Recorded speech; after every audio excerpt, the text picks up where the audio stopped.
All right, slightly close-up camera angle. Why are we sat in a kitchen? Sat in a kitchen because it's about 4 in the morning. I'm making food, and I've been watching loads of COD streams. That's right, GGZ watching COD streams. But there's been a lot of COD streams going on, and a lot of chats about skill-based matchmaking and how it's ruining the game. For those that don't know, skill-based matchmaking is pretty much like you play against similar people. I'm making food, okay? So you play against similar people, meaning if you're bad and consistently bad, you play against bad people. If you're really good, you play against good people. So a lot of people have been arguing that this is obviously bad because you're constantly getting sweaty lobbies. You know, the LAN finals, everybody's sweating 24/7. And although I like a good sweat game, there's obviously a problem when every single game is sweaty, but it's the wrong problem because, and I think people are wording it wrong. They keep saying the problem is the skill-based matchmaking, and I don't think it is. The problem isn't the skill-based matchmaking. It is the lack of variety that it brings, and nobody seems to be talking about that. So when you play skill-based matchmaking, if you're a bad player and you have a good game, nothing really changes because the game thinks you're a bad player.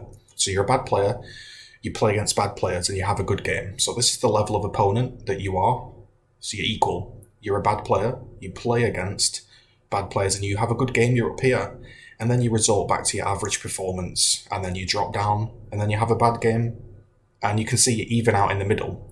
So as a bad player, you can always have games where you're above and you're below, and that brings variety. And that's why I think the worst players think that skill-based matchmaking is fun, because obviously they're having that variety. Oh, I had a game where I had loads of kill streaks, had a good game, and then I had a game where I sucked and got smashed, and that was okay because they were better than me. Then I had a game where I was even, and it all seems even. When you're a good player, you're always basically your level steps up, and like you can't streak as much, you can't do the fancy kills, you can't play with off meta classes, you can't do a load of stuff. You can only just about go above by playing the meta classes, by sweating. And then if you have a bad game, your lower level isn't low enough to drop you a bracket of skill-based matchmaking. So you're always up here. And people are like, that's great, I don't want to play against really good people. Well, one of the ways you get better is you play against good people. When I played Gears of War 1, I got smashed by Mr. Mayday every single day on Mansion. And I went, you know what?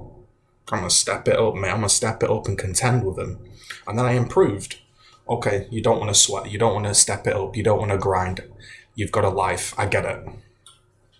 You're not me in a kitchen at 5 in the morning making food, 4 in the morning. But there's no variety at the upper end. And again, that's not a problem with skill-based matchmaking. That's a problem with where the skill-based matchmaking is placed. Now, if the skill-based matchmaking was put inside of a ranked system, a ladder system, at least you could be proud of your ranked. Okay, you can't streak, you can't get nukes, you can't go high level. But you can say to people, tune into my gameplay, I'm Masters. You want to watch Masters gameplay, you want to see me play against other Masters, then all of a sudden getting a double kill means a lot more because you're playing against Masters players and everybody knows it. Currently, the skill-based matchmaking system is hidden, which means somebody could tune in, somebody could watch and be like, he's going 2-2, he's going 5-5, that's not great.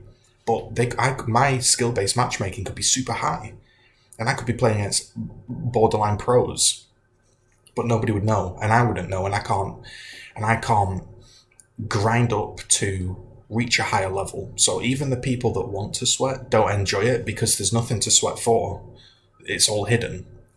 So what happens is, again, you're a good player, you're playing against good players, you're up here.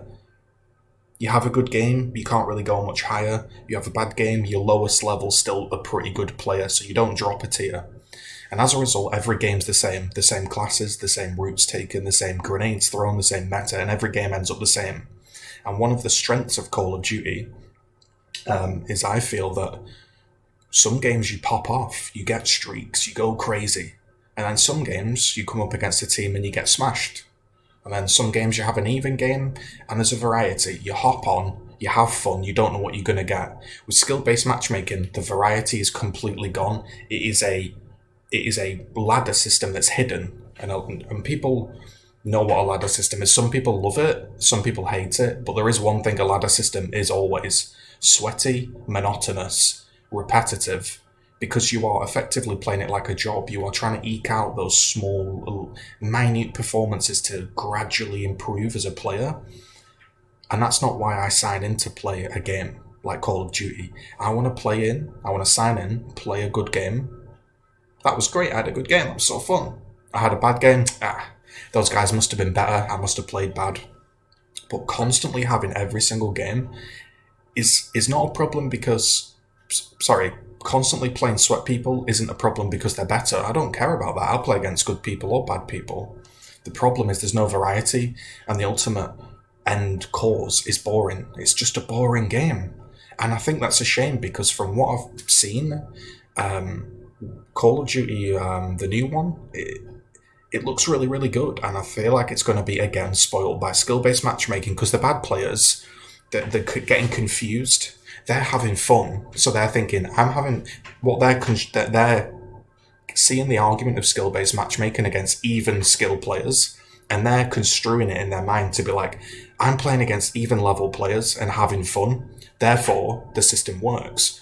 They're not understanding that the system is working, but what the system is allowing them to do, because they're bad, is have a range of games.